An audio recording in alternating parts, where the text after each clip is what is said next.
আসসালামু আলাইকুম ওরহমতুল্লাহি বারাকাতুহু। দেখছেন আমি ড্রাগন ফলের চারা কাটছি। চারা কাটার পর আপনাকে এইভাবে আমি যেভাবে কাটছি এভাবে আপনাদের কেটে নিতে হবে। এইভাবে কাটার পর আমি এক সাইড করে রেখে দিচ্ছি। দেখেন, খুব সাবধানে সই করবেন, নাহলে হাতে কাঁটা ঢুকে দিতে পারে। আর যেটা দিয়ে আপনি এইটা কাটবেন একটু ধারালো হতে চাই।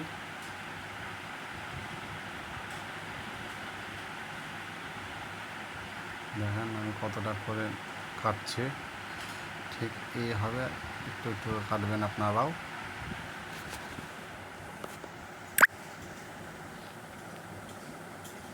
এইভাবেই করে আমি সব আস্তে আস্তে কেটে নেব।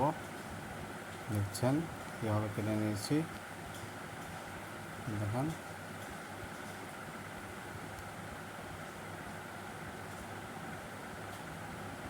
খুব আস্তে আস্তে করে কাটবেন, নাহলে হাতে কাঁটা ঢুকে দিতে পারে। আমারও দু একটা ঢুকেছে। খুব সাবধান, ঠিক এইভাবেই কেটে নেবেন। এগুলো দু একটা আমার ছাঁট টাল পড়েছিল, তো ওগুলোকেও আমি এইভাবেই সেম কেটে নিলাম।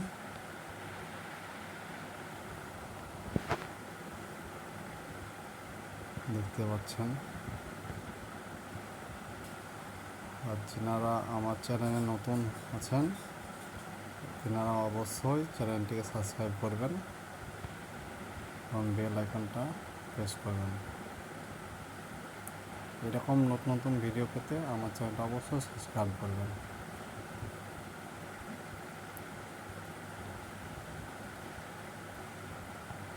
দেখেন আমার এখন কাটা হয়ে গেল।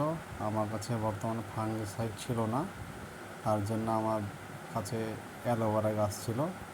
ঠিক আমি যেভাবে লাগিয়ে নিচ্ছি ঠিক এইভাবে আপনারাও গোড়াগুলোই হালকা হালকা করে লাগিয়ে নেবেন। ঠিক এইভাবে দেখতে পাচ্ছেন আমি কীভাবে লাগাচ্ছি, ঠিক এইভাবে লাগিয়ে দেবেন।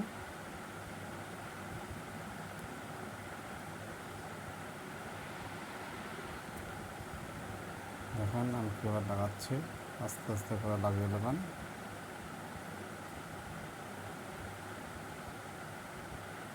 ফাঙ্গিসাইড না থাকলে আপনার বাড়িতে অ্যালোভেরা গাছ থাকলেও এভাবে লাগিয়ে দিলেও হবে, কোনো অসুবিধা নেই।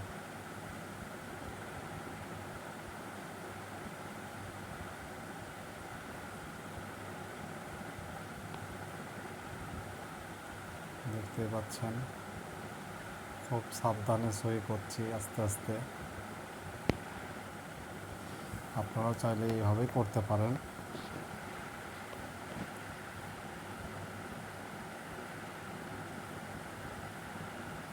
আচ্ছা, আমার এই ভিডিওটা একটু আপনারা সব বেশি শেয়ার করুন এবং সাবস্ক্রাইব ও ফলো করে রাখুন।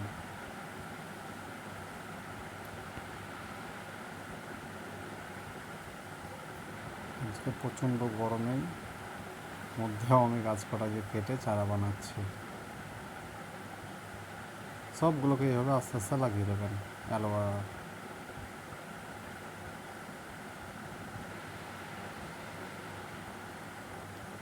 লাগানো হয়ে গেলে